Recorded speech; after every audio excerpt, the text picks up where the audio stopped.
So, why are we here? What is the purpose of life? I started asking the big existential questions between the ages of 14, maybe 11 to 14, while I was still living in Cuba, where religion had been forbidden long before I was born. And those questions haunted me throughout my life. So much so that by the time I graduated from my Master's of Divinity, I felt like I had already completed another degree on my own, doing research on global religions, spiritualities, and philosophies. For decades, I thought that I was just curious about the existential questions. But I eventually understood that part of my desperate search for something to believe in was due to an early childhood religious trauma from being born in a secular state where there was nothing higher to believe in other than the government. Today, at age 50, after decades of research and after working with hundreds of people, I have come to see the link between the nervous system and our beliefs or lack thereof regarding the way things are and the way things should be. I have come to see that underneath the global pandemic of existential depression and existential anxiety is this very primal lack of safety that springs from separation. Separation from the body, separation from one another, separation from nature, and separation from our sacred connections. Many of us have suffered and continue to suffer from having nothing to believe in, nothing that can bring us peace or solace, nothing that can comfort our traumatized parts, nothing that can empower us to create the lives and the world we know we came here to build. This journey towards finding something to believe in, that's what I call it. It's a journey towards finding something to believe in. Took me 50 years. It was a long journey, but I honor it because it's an important part of my life story and the work I do in this world. These beliefs are not something intellectual for me. On the contrary, they bring me comfort. They bring comfort to my nervous system. So if you were to ask me today, those questions of why are we here and what is the purpose of life, I would say that to me, at least, it comes down to these three things. Number one, evolution. I believe we're here to aid in the evolution of life. Number two, creativity. I believe we are here to create reality. I believe we are world builders and reality creators. Kinship. That's the number three. I believe that we are here to relate, to be in relationship, first and foremost, with our bodies, with our inner parts, and then with one another, with our environment, with spirit, with the sun, with the moon, with the planets. I believe we're here to return to our sacred connections and to dismantle the illusion of separation. I want to go deeper into each of these three philosophical views of mine. So let me begin with evolution. In very simple terms, I believe that a human was designed by evolution herself for a particular evolutionary purpose. I believe that the same intelligence that created galaxies and solar systems and planets, that expansive cosmic intelligence that makes everything in the universe run smoothly, also created you. I believe there is ancient ancestral wisdom moving through each of us, guiding us, propelling us on this path of growth and evolution, if only we would heal our nervous systems and slow down enough to listen to that ancient wisdom that moves through each body. So that's belief number one for me. Then there is creativity, the belief that we're here to create. This one is so exciting for me because it changes our identity from mindless consumers to conscious creators. I believe we create reality with each action we take, one brush stroke after the next. We get to paint our reality with the particular frequency we choose in that moment, be it kindness or arrogance. I truly believe that each of us is meant to create beauty on this planet. I believe I am a creator, the child of a creator, here to create, and so are you. Even my body is a creator, is creating new cells and new neurons and new neural pathways in this very moment as we are together. This part of my philosophy helps me get out of bed in the morning after years of existential depression. This belief is empowering. It makes us feel excited to be alive. What are we going to create today? But we need energy to create. This vital life force that animates my body is very important for the reality creation process. Why? Because we can only create when we have energy in our containers. I like to look at the body as a container of energy. And like a mason jar. Sometimes my container is full of energy, and sometimes my container is depleted. When I have very little energy, I create very little. When I have a ton of energy, I create a ton.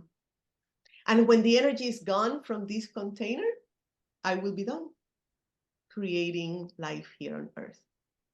So this vital life force in each person is important and is of tremendous value. In fact, it is one of the most valuable resources on the planet. Everyone wants our energy. It is so valuable that the systems want to extract from it on the daily basis. So it matters what we give our precious energy to. Since our energy is limited, we need to make sure that we have some left for building the new world we came here to build. We need energy to play our role in the evolution of life on this planet. I really like to see it as an offering of beauty from us to the world, as the gift we leave behind after our passing, having enriched the collective somehow, having moved the collective a little farther along on the evolutionary track because we lived. And this is part of the existential depression that I'm finding so much in the world. This sense of purposelessness. Where do I fit in? What legacy do I leave? So why aren't we creating the beauty we came here to create? Largely, because of what I call the repression of the expression. The repression of the expression. And why are we repressing our expression? I say one word, trauma. Now, there are various forms of trauma. There are various layers of survival trauma that each of us carries in our body, which shows up as a lack of safety that keep us from expressing our true feelings and our true nature. I have studied trauma tremendously for a few years now, since I experienced PTSD 3 years ago. And one of my teachers says that trauma is not just, he's had clients that have gone through wars that carry no trauma, because the community, the bonding, the co-regulation that happened. And they have had clients that went to boarding schools, but they felt so constricted, they felt so out of place that they carry this constriction in their bodies since they were little. So trauma causes tremendous suffering, not just to the individual, but to entire families and communities. I'm seeing it daily, and this impacts the health of the planet at large. When I started working with private clients 3 years ago, I quickly realized that while people came to me to see me for issues such as existential depression and anxiety, the main issue was what I call the mind-body split. The mind-body split. This showed up as an overactive mind and a lack of awareness about their bodies. This showed up as a mind that was bullying the body and a body that was depressed and collapsing, because of the mind's constant demands on it, because the mind's relentless criticism, because the mind's constant sense of urgency that kept the body in a chronic state of anxiety. With great sorrow, I began to see all of this as a violence against our human bodies. And I didn't see it just in clients, I saw it in myself too, perhaps first. It was devastating to witness this. The mind-body split is a cultural and religious trauma. After years, thousands of years of dogmatic, patriarchal, abusive power over, Angie, and the Puritan religions that not only made us disconnect from the body, aka the nervous system and intuition and its evolutionary wisdom, right? But it also made us afraid of the body. The body became something dirty and inferior. Many people have a hard time looking at themselves in the mirror. In fact, the popular idea of I think, therefore I am, has been dangerous to humanity, because intelligence is not just in our thinking, rational mind. My limbic system is intelligent. My heart is intelligent. The fascia, this fascia that it goes from the top of my head to my toes, is intelligent. There are many forms of intelligence, many ways of processing the information and making sense of the world. There is psychomotor intelligence, creative intelligence, kinesthetic intelligence, emotional intelligence, relational intelligence, and even existential intelligence. Those two, existential intelligence and relational intelligence, are two of the type of intelligence that I have more access to. Don't ask me about numbers. Don't ask me about logistics. I'm all about the existential ways of being and the relational ways of being. So I believe that when we concentrate just on the mind, we are limiting ourselves. We limit our humanity when we only engage the thinking mind in our day-to-day living. My invitation is for us to expand our understanding of what is like to be human and what intelligence is. And of course, the thinking mind, my brilliant thinking mind that wrote all of this is not bad. Our minds are not bad. It's just that they have been overworked. It was never meant, the mind was never meant to carry that big of a load. I mean, from the time we're 5 years old, they're putting all this content in our minds, and it's for so many centuries. The emphasis on the rational mind by Western spiritual and philosophical traditions not only created a disconnect, but it created an actual phobia of the body, which spread globally. And that disconnect and phobia are not only having a devastating effect on our mental and spiritual health and physical health, but it's also keeping us from the beauty that we came here to create, from the new world we came here to build. Trauma is this like constriction, and under that constricted state, we cannot express, we cannot create as much. That constriction keeps the energy in the container bottled up inside. So without a regulated nervous system, we will continue to pass on the traumas. We will continue to operate and create from a place of survival fear instead of from our natural wisdom. So my work then organically became about healing the mind-body split and the two main religious traumas that come from that. One, our separation from spirit. The belief that there's no larger intelligence, no rhyme or reason in the universe. This was me. This was growing up in Cuba. And two, our separation from soul, which can also be called the body, or yin, or the divine feminine, or Shakti. Or I like to call it psyche, which is that large, expansive fascia in the body that holds our memories. That, I mean, like, right, if something happened to us, we did this, right? It holds memories, it holds traumas, it holds feelings and emotions. Psyche is this large, expansive web of communication within our system, but it also communicates with the larger web of intelligence in the world.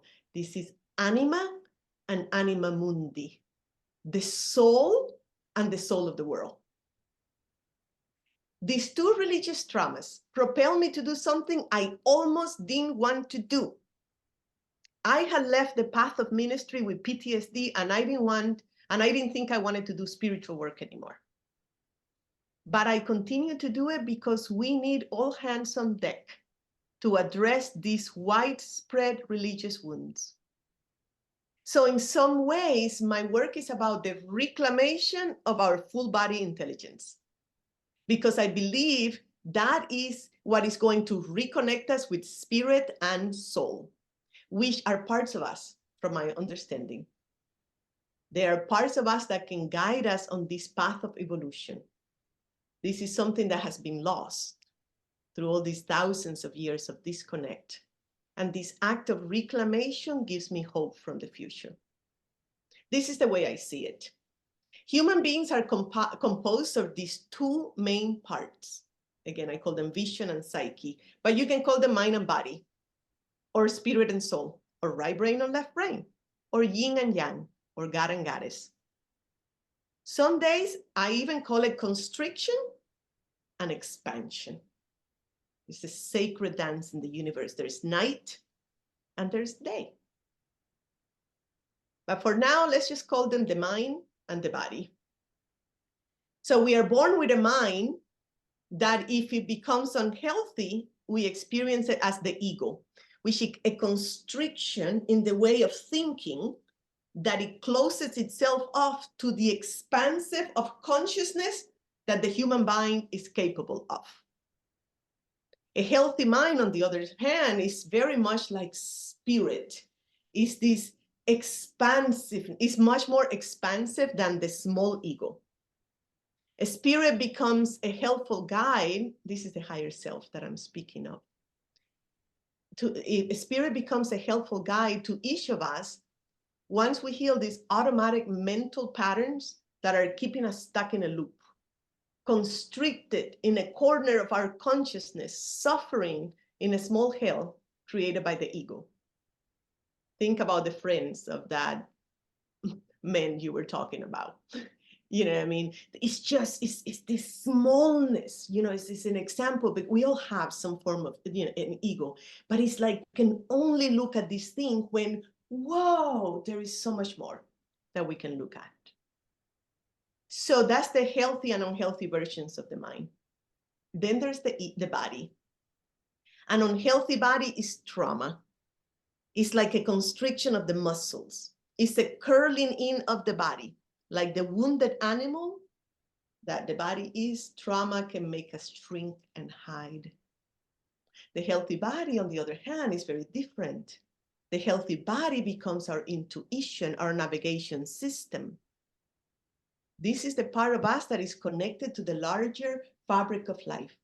My nervous system tells me, this is the right way. No, don't go that way.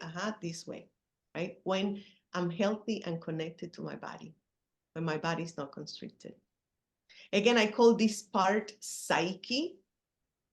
Is an inner being, is the animal of the body that doesn't understand this rational thinking. Many have said it before me, this idea of this inner being, but it feels like an inner creature that lurks within, and it has its preferences and its desires and its longings and its preferences.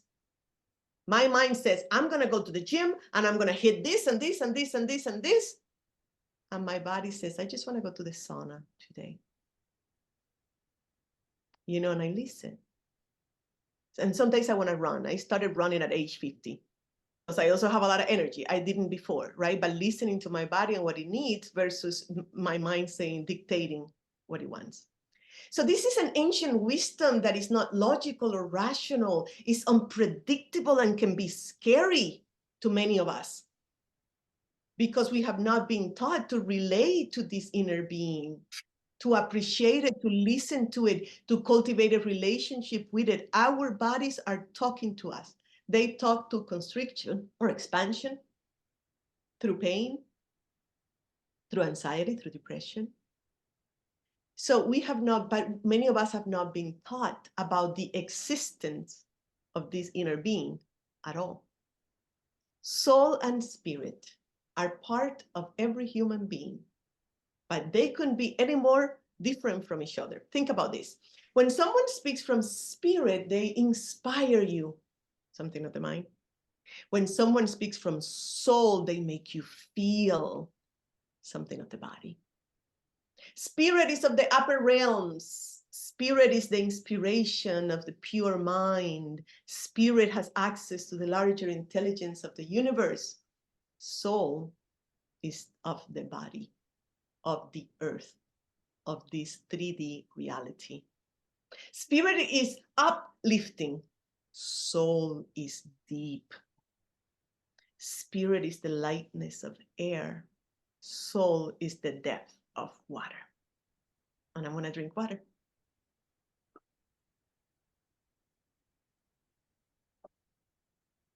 I believe that when we address and heal this damaging mind-body split, personally and collectively, we have more chances of expressing ourselves authentically, and we have more chances of becoming the conscious creators of reality that we are, the world builders we are designed to become. But how do we heal this harmful mind-body split? Well, that's the part 3 in my philosophy. I'm talking about kinship. I believe that one of the main reasons we are here is to relate, to be in relationship. Like I say, with our bodies, with our inner parts, with our intuition, with the wisdom that moves through us, then with one another, with the environment, with the wind, with the sun, with the moon, with the planets. I believe we're here to return to our sacred connections. This is an animistic perspective. The slides that you presented beautifully express this. Thank you so much. It's an animistic perspective about relating that is deeply, deeply healing. I often speak about intimacy with all things, which is the name of this sermon, but it was inspired by a quote from the Zen master Dogen, who once said that enlightenment is intimacy with all things.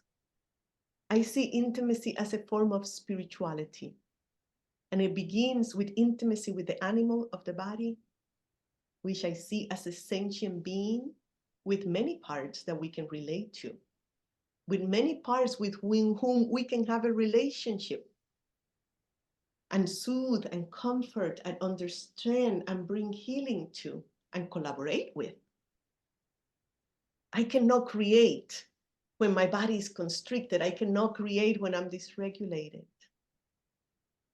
A spiritual intimacy can be deeply healing to the nervous system.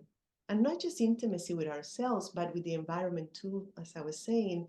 We can co-regulate our nervous system with things outside ourselves, like another person or a pet, but also with the sun, which is coming out here for the first time in days. This often happens. I'm speaking of the sun and then it may... Okay, we can co-regulate with a beautiful day. We can co-regulate with a landscape. Like, wow, what a beautiful day. That's deeply regulating to any system. If we connect, right? If we allow, wow, stop and notice and let it come in. We can co-regulate with a song. We can co-regulate with a dream. We can co-regulate with an ideal. We can co-regulate with a mossy rock in a quiet corner of the forest. This is interbeing. This is interdependence. Relationships invite us into expansion, right? From constriction of the trauma and of the small mind Relationship invites us into expansion.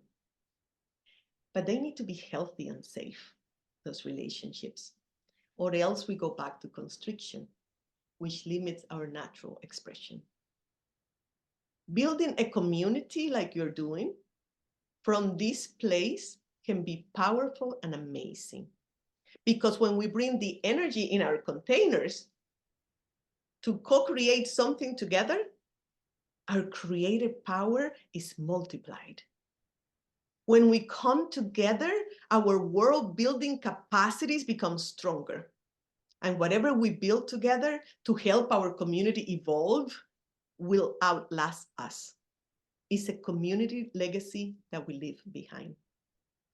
Therefore, my invitation for you is to be intentional about coming together and creating spaces that honor both the mind and the body, the soul and the spirit, our human nature and our divine nature. I want to thank you for having me here today with you to share about my spiritual journey, to share about this philosophy I have found from the freedom that the Unitarian Universalist tradition allows us to, this search for meaning, this personal search for meaning. The truth is that for me, the good news of this is that it is possible to go from existential depression to this co-regulating comfort that comes with kinship. Engaging in the present moment through intimacy with all things. It all comes down to this. But it first begins with ourselves, with our bodies. I hope this has been helpful and enriching, and I hope it invites you into intimacy with all things. Thank you again. Thank you.